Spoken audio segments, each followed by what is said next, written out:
I see many of you incredibly talented guitarists absolutely nailing the rhythm guitar tone lately, but when it comes to creating atmospheric, wide and epic lead guitar presets, you guys may struggle. And there will be just a few core key principles, implementing which would bring you from muddy and unclear lead tones to epic and focused.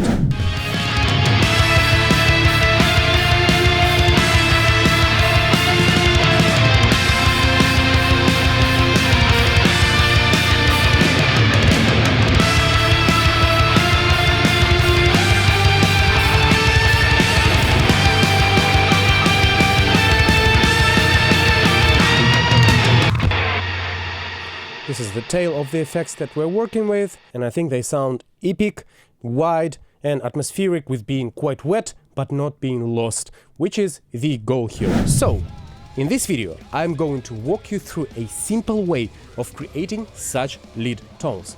We will first use Spatial 2 to learn how these patches would be applicable in the live environment, and then we will also check out how this could be executed in your studio mix.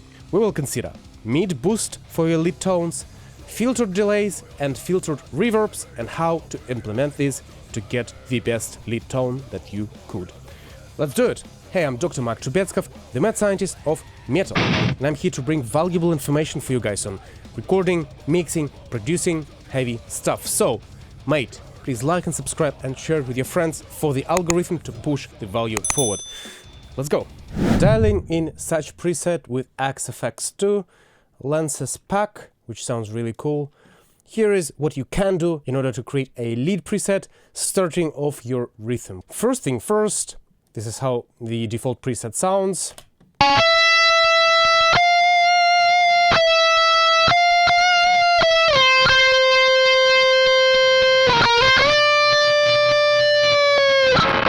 Sounds great. However, one thing that I would recommend you trying at least is swapping this normal 808 overdrive, which is your go-to choice, with a mid boost and boosting your mids quite significantly. Let's compare with and without. So without first.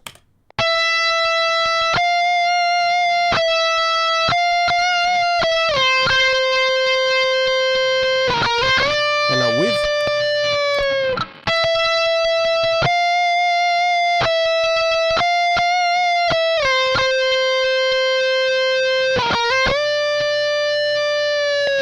I can hear that the peak attack became fuller and the overall tone has shifted from more bite and presence to a more pleasant, full and round sort of attack, which is preferable for your leads because you want your leads to stay away from the rhythm tone and carve different area in the mid-range, especially when you have two guitarists playing rhythm and lead at the same time, and you don't want your leads to sound too harsh either. So trying a mid boost is a good idea in order to achieve this. Next step is obviously adding your spatial effects, and your go-to starting point is adding a delay, and it by default gives a mono signal. Let's check that out and just see here that my Spatial right now is routed as a stereo, and that's for a reason. Let's take a listen to how this delay would sound with default mono settings.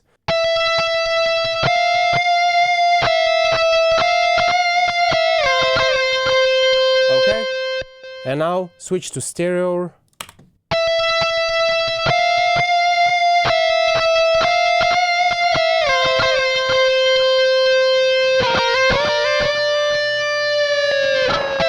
Back to mono.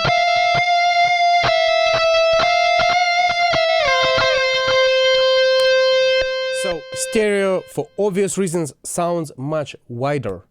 And that's your goal. And now, sometimes with your live performance, you can be restricted to just one output out of your device, and that's fine. In that case, keep it mono. Do not use stereo delay if you are trying a mono output, because then your sound would collapse, your delays would be collapsed into mono, and that would cancel each other and sound like crap. So match, at least try matching your output preference, mono or stereo, to the delays that you're using. But if you can run a stereo output, so 2, that would be much better solution for you live. Now, thinking about the other parameters for the delay. Time is really slow.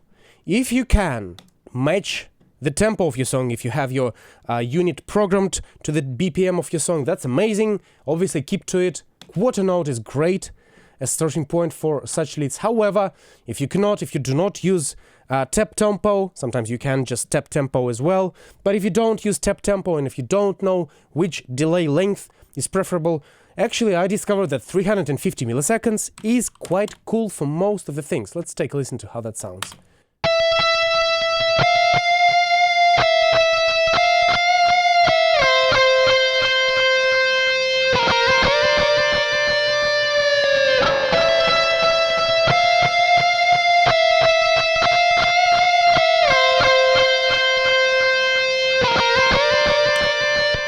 Not too fast, not too slow, gives width, gives depth, doesn't distract too much.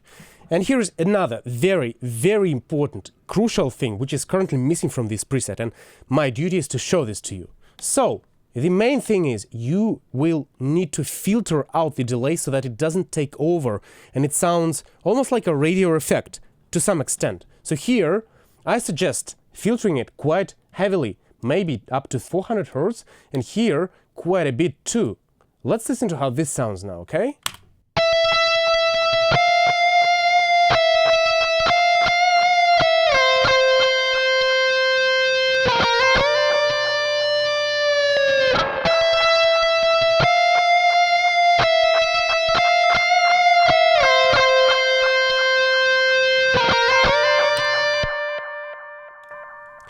By itself, it sounds kind of a little bit weird, a little bit too radio-like, but in the mix, it will stand out just nicely. It will add the depth that you're looking for, and it will never take over from the presence of your original signal. Now, you may play around with this. If you want your brighter delay, use higher frequencies here. Let's try this.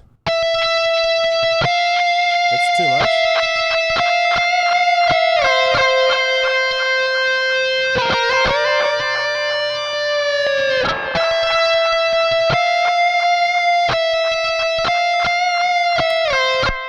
Here you go.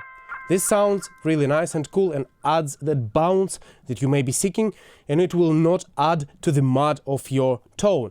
This is really, really crucial thing I found, and I use this during mixing all the time as well, and during live tone too. Now, looking at the reverb as well, guess what? The very same principle applies.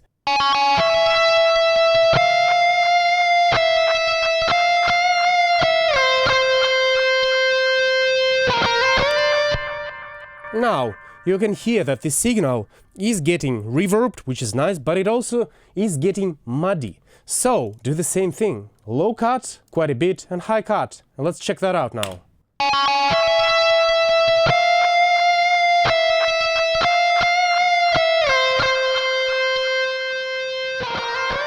There you go.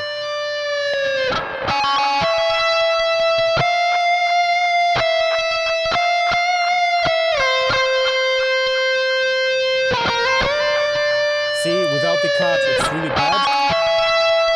With the cut,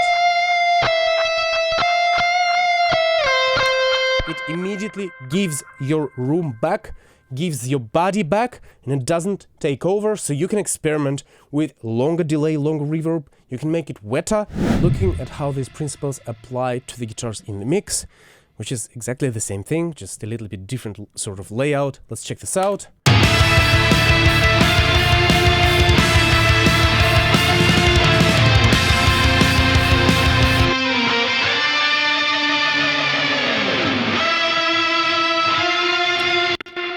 Let's break down the effects that we have. So first thing first, guitars dry.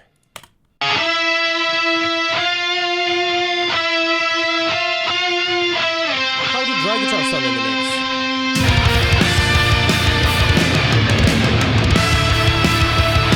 mix? See, they lack something, they lack that width and epicness, which I try to achieve by applying these effects. So now, first effect that we want to try is the delay as well.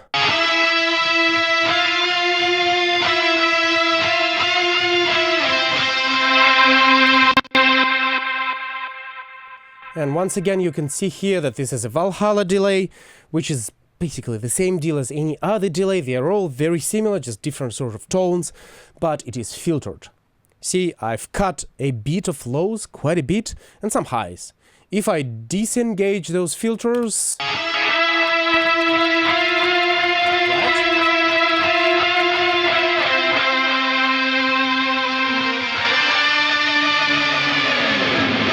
it's muddy. And now it's controlled. You want it controlled. So my suggestion is indeed to focus those mids and filter all the rest out. Therefore, your tone is controlled yet wet. Let's look into the reverbs now as well. Once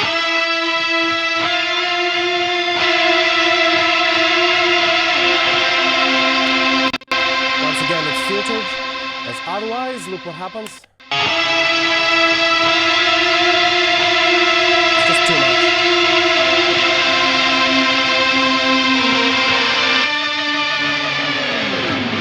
There you go.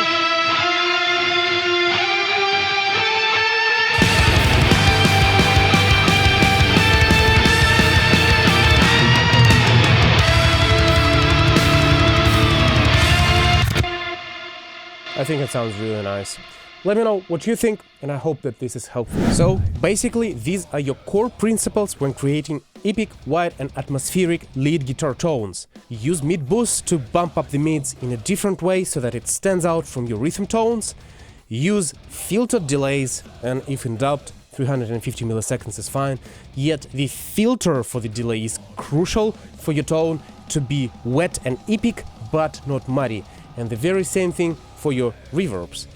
Look, it's simple, all the good things should be simple, but some of you guys may overlook this, so I have this as a duty to share. I hope that you find this useful.